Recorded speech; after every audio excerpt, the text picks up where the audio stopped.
बीती शाम तिगांव विधानसभा में आयोजित हरियाणा प्रगति रैली में पहुंचे मुख्यमंत्री मनोहर लाल ने क्षेत्रवासियों को करोड़ों के विकास कार्यों की सौगात दी। इस रैली का आयोजन भाजपा विधायक राजेश नागर ने किया था। यहां पहुंचने पर मुख्यमंत्री का विभिन्न वर्ग के लोगों ने और संस्थाओं ने जोरदार स्वागत किया, जिसमें बड़ी संख्या में क्षेत्र के किसान भी शामिल थे। अपने संबोधन में उन्होंने भ्रष्टाचारियों को संदेश देते हुए कहा कि भ्रष्टाचार का काल मनोहर लाल। वहीं उन्होंने कहा कि प्रदेश सरकार के राज्य में परिवार पहचान पत्र के माध्यम से कम आय वाले लोगों को चिन्हित करके उन्हें 55 सरकारी योजनाओं का लाभ दिया जा रहा है। उन्होंने संदेश देते हुए कहा कि भाजपा के राज में सत्ता सेवा का साधन है, न कि सुख भोगने का साधन है। मिले तो आप लोगों को केवल मात्र जो सूचना होती है वो देनी है। सूचना किस प्रकार से आप पहुंचाते हैं हमारे पास, ये आपको देखना है। बाकी हम देखेंगे।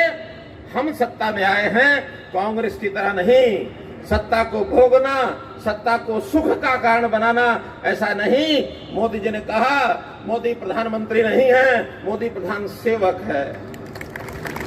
हमारा हर नेता वो आपका सेवक है। हम सत्ता को सेवा का साधन बनाएंगे और ये आज तक कभी देश में किसी ने होने नहीं दिया। तो इस सत्ता को, वो शब्द था अंत्योदय, नया शब्द है अंत्योदय। हम जानबूझ के लाए हैं इस शब्द को, क्योंकि कभी कोई समय था जितने नए शब्द आते थे पहले उस समय इस्तेमाल नहीं होता था, धीरे धीरे सीख जाते थे। इस शब्द का अर्थ क्या है?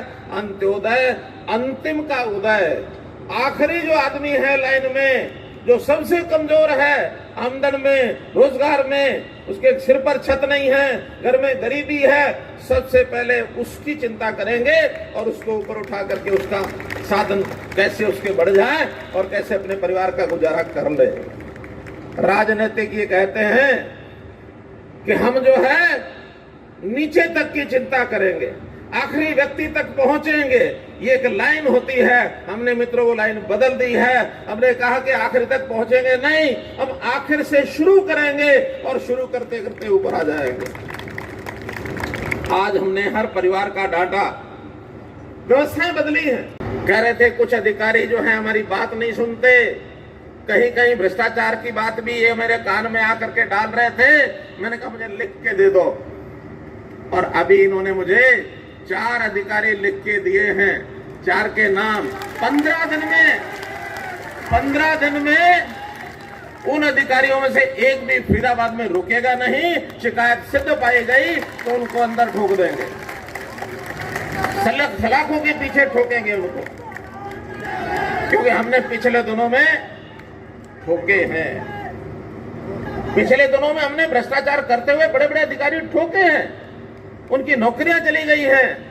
और अब हमने भ्रष्टाचार का उसको जो इन्वेस्टिगेशन, उसकी जांच करने का तरीका, पहले तो स्टेट में विजिलेंस होता था, अब उस स्टेट के बाद नीचे डिवीजन लेवल पर 6 जगह हमने विजिलेंस ब्यूरो और बना दिए हैं, ताकि नीचे भी छोटा छोटा भ्रष्टाचार है, कोई भी उसकी जानकारी देगा तो बख्शेंगे नहीं। भ्रष्टाचार का काल मनोहर लाल। ये भ्रष्टाचार को जड़ से उखाड़ना, ये हम पहले दिन से जब आए थे, 0 टॉलरेंस फॉर करप्शन, ये बात सबकी जानकारी है।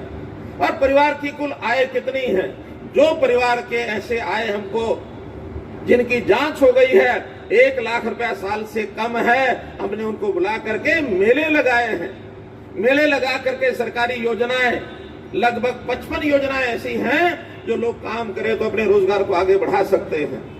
कहीं आए 1 लाख से ऊपर होकर के कम से कम 2 लाख रुपया साल की हो जाए तो घर में 2 समय की रोटी ठीक बन